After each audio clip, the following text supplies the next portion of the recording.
साथ संगत जी, प्यार से बोलना। धान निरंकार जी, संत निरंकारी पत्रिका, सत्य का संदेश। सच अपनी अपनी दृष्टि से। प्राचीन बोध कथा।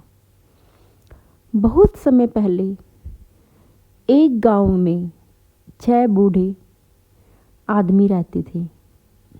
इन 6 व्यक्तियों में से प्रत्येक व्यक्ति अंधा पैदा हुआ था। गांव वाले इन बूढ़ों से प्यार करते थे और उन्हें हर नुकसान से दूर रखते थे। चूंकि 6 अंधे व्यक्ति स्वयं दुनिया को नहीं देख सकते थे, उन्होंने इसके बारे में अपनी अपनी कल्पना की हुई थी। वो गांव के बाहर के जीवन के बारे में जानने के लिए गांव में आते जाते यात्रियों की कहानियां ध्यान से सुनते थे। उन 6 लोगों ने यात्रियों से एक कहानी में हाथियों का जिक्र सुना। उन्हें बताया गया कि हाथी भारी बोझ उठा सकते हैं, जंगल को रौंद सकते हैं और अपनी सूंड को तेज आवाज से युवाओं और बूढ़ों को डरा सकते हैं। वे लोग यह भी जानते थे कि राजा की बेटी अपने पिता के राज्य में यात्रा करते समय हाथी पर सवार होती है। उन्होंने सोचा, क्या राजा अपनी प्यारी बेटी को ऐसे खतरनाक प्राणी के पास जाने देगा? वह 6 बूढ़े व्यक्ति अंधे हाथियों के बारे में दिन रात बहस करते रहते। पहले अंधे आदमी ने कहा, हाथी अवश्य ही एक शक्तिशाली विशालकाय प्राणी होगा। उन्होंने कहानियां सुनी थी कि कैसे जंगलों को साफ करने और सड़क बनाने के लिए हाथियों का उपयोग किया जाता था। नहीं, तुम गलत हो, दूसरे अंधे आदमी ने उत्तर दिया। अगर एक राजकुमारी को उसकी पीठ पर सवारी करनी है तो हाथी को एक सुंदर और सौम्य जानवर होना चाहिए। आप गलत हैं। मैंने सुना है कि यह प्राणी अपने मजबूत भयानक सींग से किसी व्यक्ति के दिल को छेद सकता है, तीसरे अंधे आदमी ने कहा। चौथा अंधा आदमी बोला, आप सब गलत हैं। यह एक बड़ी गाय जैसा जानवर से ज़्यादा कुछ नहीं है। आप जानते हैं कि लोग कैसे बढ़ा चढ़ा कर बातों को कहते हैं। 5वें अंधे व्यक्ति ने कहा, मुझे पूरा यकीन है कि हाथी कुछ जादुई है। 6ठे अंधे व्यक्ति ने तर्क दिया, मुझे विश्वास है कि हाथी मौजूद नहीं है। मुझे लगता है कि हम सभी एक क्रूर मजाक के शिकार हैं।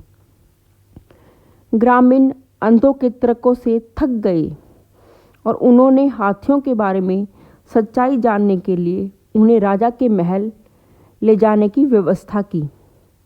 इन नेत्रहीन व्यक्तियों की यात्रा में मार्गदर्शन करने के लिए उनके गांव के एक लड़के को चुना गया।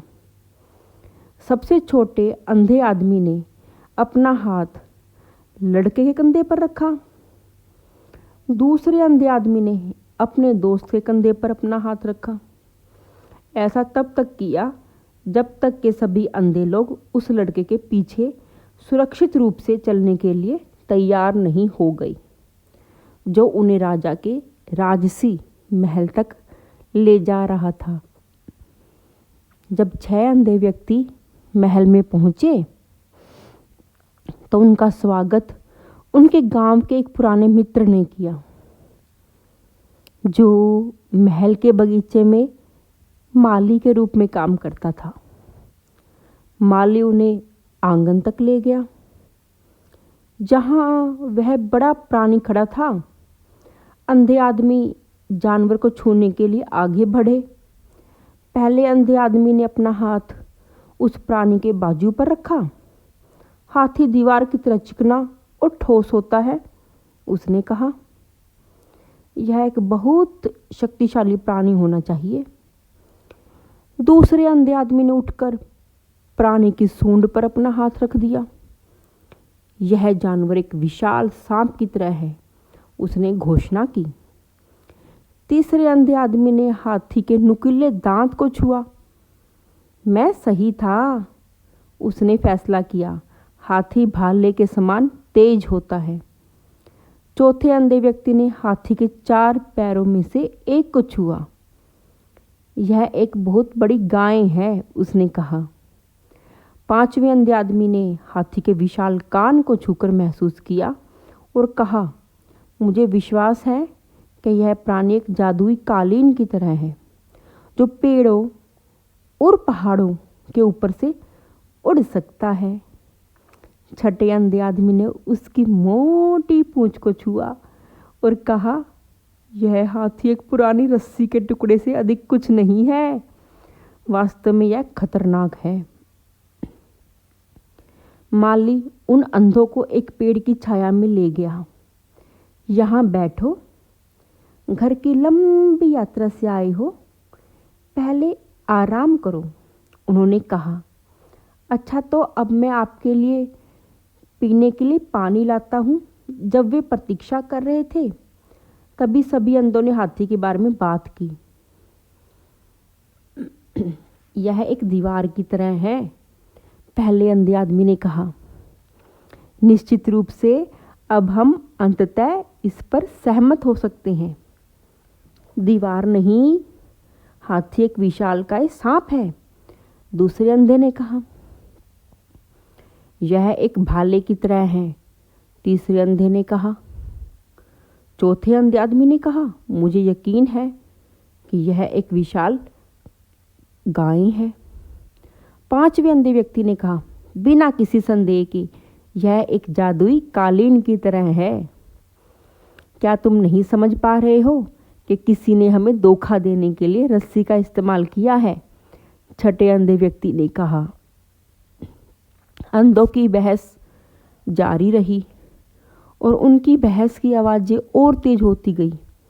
दीवार, सांप, भाला, गाय, कालीन, रस्सी।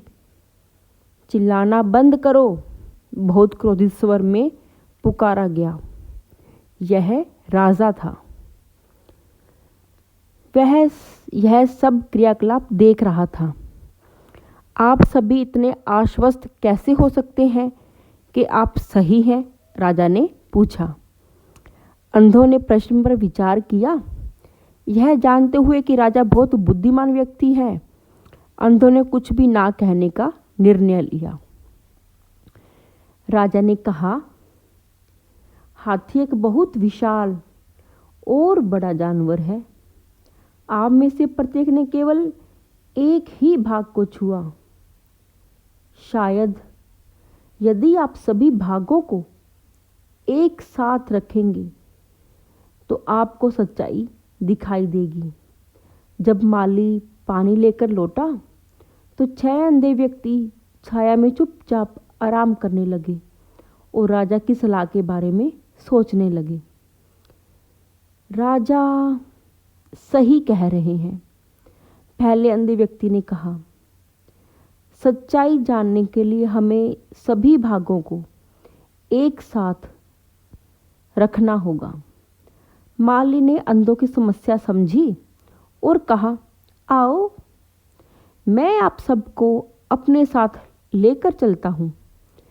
वह सभी अंधों को हाथी के पास लेकर गया और उनमें से हर एक को हाथी के सभी अंगों को हाथ से छूने का अवसर दिया।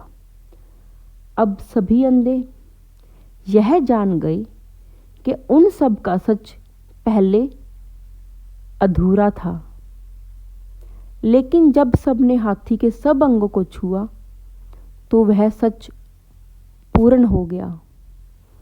फिर पहले अंधे आदमी ने उस युवा लड़के के कंधे पर अपना हाथ रखा जो उन्हें घर ले जाएगा।